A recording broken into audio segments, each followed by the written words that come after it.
Welcome. In this video, I'll show you how to connect Instagram to Facebook. If you find this video helpful, please leave a like and subscribe to the channel for more such tutorials. Now, in order to connect Instagram to Facebook, you would need a professional, could be business or creator Instagram account.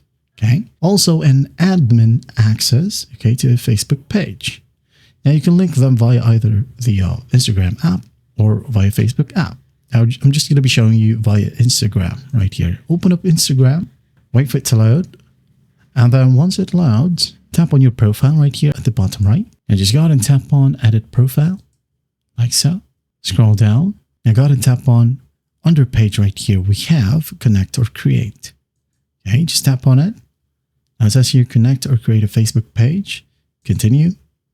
Connect to Facebook, log into Facebook. If this one is the correct Facebook account, so hit on continue. If not, just tap on switch, follow the simple prompts, and after that, both Facebook and Instagram will be connected. That is it. Well, I hope this video helps, and I'll see you in the next one.